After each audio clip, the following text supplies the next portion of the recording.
Howdy y'all, welcome back to Steven Less Performance. Today I have a project I've been kind of dabbling a little bit with here and there, and I decided to take a break from a little bit of the chaos that's been going on, just so keep my sanity. Now this project I've been working on is a little more advanced.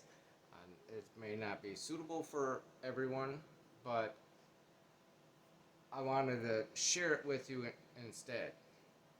Now, I did started filming this in the beginning, but I changed my mind and I deleted the video, and I am regretting that. That's why I'm making this video. So, but I wanted to go over with you anyway. So I have this 545 Husky I have here, okay, and I wanted a full wrap handle because I use this saw quite often, and I find myself sometimes in a position where I could use the other side. So I started mocking this up. Now this handle is not made for this saw. This saw does not come with a full wrap or 3/4 or nothing. It's just a half wrap handle. So I found this handle, which is for a 560, I believe. I could put a link in the description for this as well, so if you're interested in doing this, this will work the same as a 550 XP or the 545, the Mark IIs or the 545 Professional. I don't know if there isn't a difference really, so I don't know why there's two of them. They could be the same if I'm not mistaken. There are some differences. This is a bigger diameter. On the bottom, you can see there's different ways of going about it. I decided to take a little bit of the plastic out to fit this angle, because the angle, as you can see right here, is a little different. So I fit that, and then I had to move the holes slightly, which wasn't a big deal. And then this up to the connects to the cylinder, that's in the same spot. And then down here on the side, this is where it gets advanced. This is where things are gonna get crazy. Okay, I took a little bit off. Took a little bit off the bottom, which is about that much. Almost the whole hole off the bottom. I cut that off, and then there is a step here. There also I had to squish this in. Like I said, this is a wider diameter, so I had to squish this in a little bit. I just put it in a vise, squish it a little bit, and then I relocated that one bottom hole. The top one will fit in the same location as the top hole, and then but the bottom one won't. You have to drill that. Okay. There's also a bridge here where the bottom of the handle comes to, and this, as you can see, there's a hole here. Okay, that hole, that's going into the tank. This is part of the fuel tank. So I had to drain all that out, and I ground that off. Now, most people would probably change this up, because this little plastic piece that comes down, this is why I did this. So this part gets screwed in there, and then it comes down on the bottom. See that? That piece interferes with this, and it just didn't look right to me. Now, this, I want to explain this, and I'll show you how I do all this. This part here is fuel tank, like I said, so you need to seal this back up. There's different ways about you can alter this. For me, it didn't look right, and I didn't feel comfortable doing that. Just because I know how to plastic weld. This is where it gets complicated. Plastic welding can be difficult and tiresome, especially in tight little areas like this. So what you need to do is you need the same type of plastic. There's different types of plastic, but you need the same type. Okay, and then you need a plastic welder, which I have set up here. Find a spot, a good spot where I can take a chunk of plastic off and use it to seal up these holes. Okay. So I have another Husky.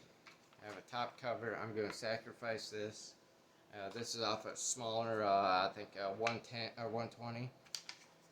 So this is the same type of plastic. I'm just going to take my chunks off of here and replace them up and try to get the thickest material I can so I can put it on that. And then I'll weld the plastic in. And I'll show you all that. So if this is a type of long video, it's because there's a lot of information and studying how I do things. So I just set my saw up here on the vise. I got my machine over here. I'd set it on high because I'm going to first off cut my pieces up.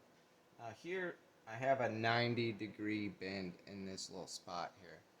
And I will zoom in so you can see that. Okay. And then just on the other side, there's another 90 as well on this side. So what I'm going to do is I'm going to cut out some 90s here. Now this is my little plastic welder. A button, I hold the button here, and this tip will get cherry red. You see that glowing right there, cherry red. I'm gonna find a perfect 90 like this to cut out.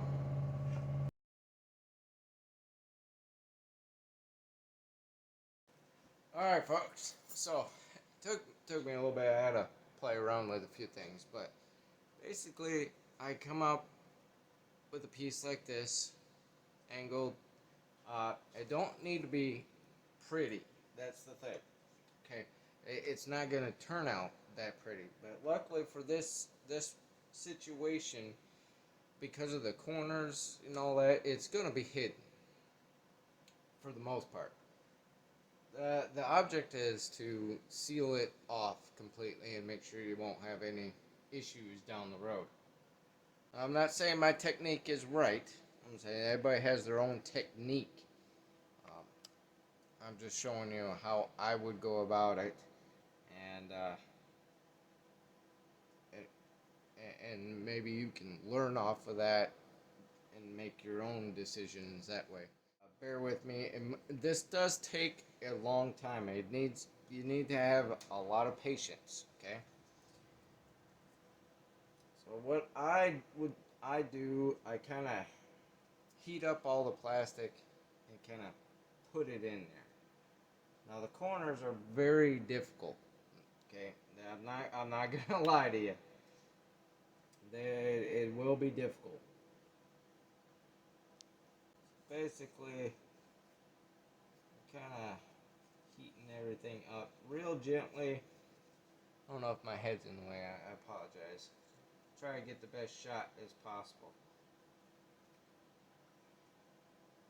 So we're going to start at one end and work our way. And we're just kind of taking that piece and melting it in. And I can try and get you guys in a little closer. It's going to be hard to see. It's a tiny, tiny piece. And it's hard to get the full shot. Now, and it probably won't be exactly flush.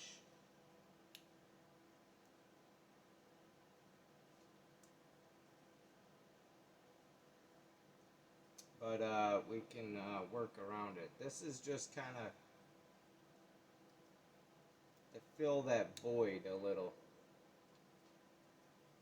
I need a little extra tools, this type of thing, kind of move things around.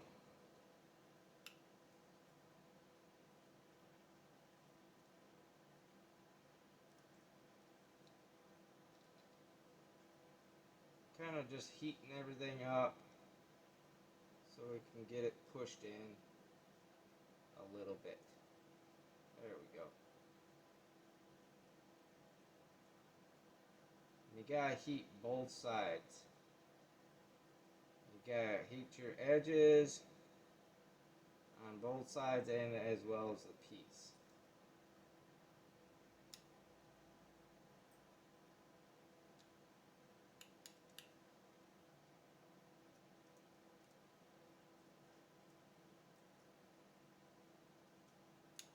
Now, I need to push this part, push this out a little bit. Push it in. And rub it in. Push it in place. It's more pliable. So if you're over, it's kind of the same thing. It doesn't more pieces in the middle. It's like, so you see, it's starting to go in there. And I'm just going to clean out those papers. It'll get all filled in. I'm not afraid. That's why I'm afraid. So, and then, as well as all the body. So I gotta have a little more extra on here. And I just take off the sandpaper, and then that's the video. Just need to switch out. Just, you know, take a minute. Be careful. Just kind of smooth things out. And we get all kind of roll over it. It takes tons and tons of pages. Believe me. Alright, so, I'm going to take your, so I'm just giving you a whole bunch of that's it. You're all spread apart. Easier spread. You're closer to the that's easy to apply it. Alright, so, okay. You gotta move this corner back to the egg. Here's it. Only video on that tree. And then we'll get it in the end. All goal here is just to seal all the edges. Make sure everything is sealed. We're going to borrow that. I think line it is there. Please take the layers off.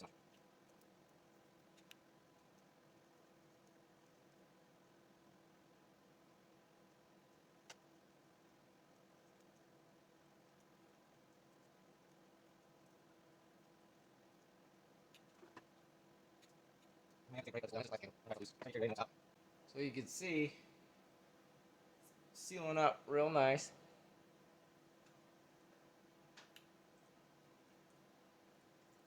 We're just gonna go through and kind of smooth things out so sanding won't be so troublesome.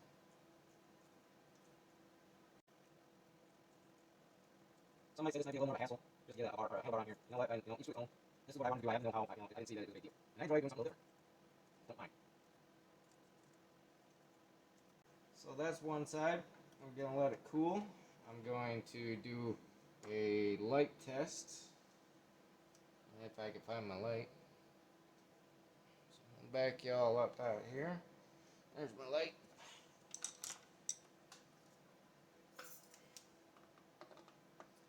Take the light and move it in here. See, it looks good. I don't see any more, no light popping through.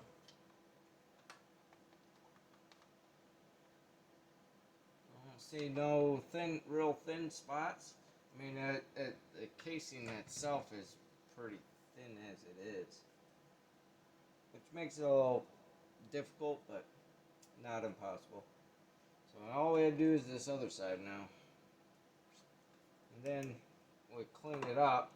A lot of times I'll just take a knife and you take all that burnt plastic off. It usually pops right off pretty easy because it's just on the surface. Then you can take a sander or a little sandpaper to it and clean it up. And since it's the same color, you won't even need to paint it or nothing.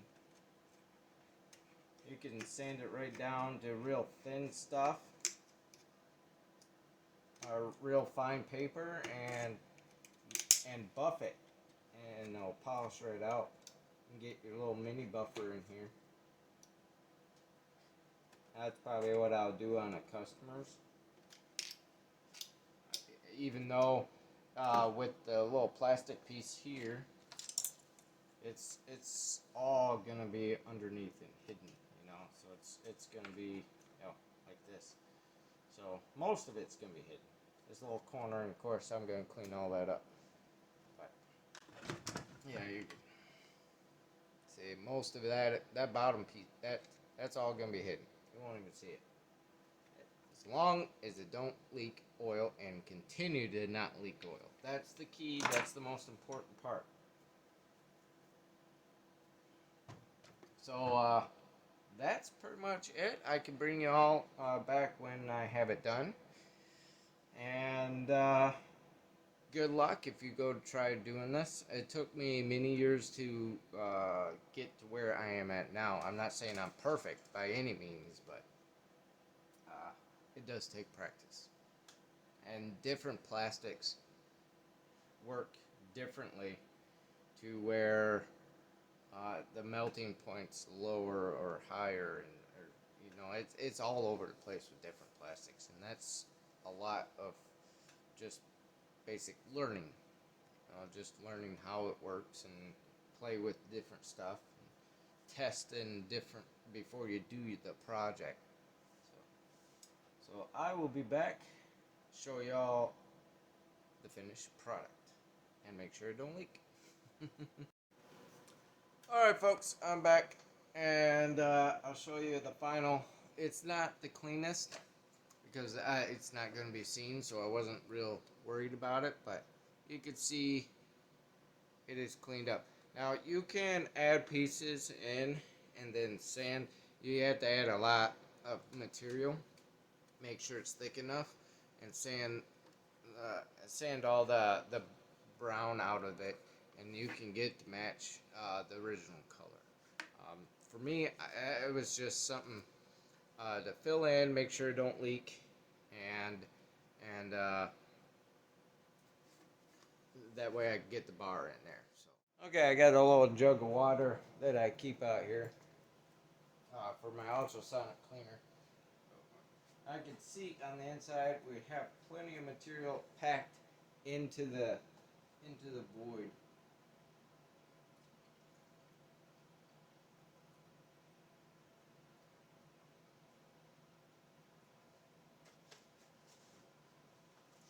So you can see I got a leak. It's dripping. It's dripping a little bit, which is pretty normal when you're doing plastic welding if you want to seal something up. So I can see right where it's coming from. On the top there. Okay. Yep. Not a problem. So we'll just go back and do some welding, more welding, and this is part of plastic welding. It never is as perfect. So we did that quick little repair. Hopefully we got it. Like I said before, it's not perfect the first time, but as long as you can see where it's at, you can get it.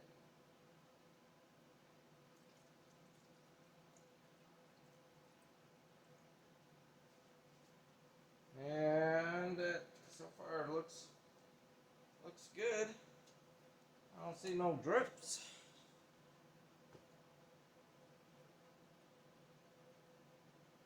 No drips, no drips. I don't see any.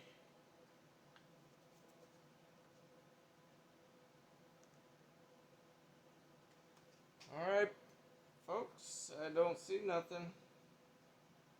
Except for water spilling out of the top there, but there you go. That's it. That's the name of the game there. That's it for the day. I hope you enjoyed the video and learned a little something on plastic welding. And yes, it can be done on pretty much anything, as long as you use the same plastics that it's made out of. And yeah, I'll catch you all on the next video. So y'all be good, be kind, and please spread the love. I'll see you on the next one. Let's do it.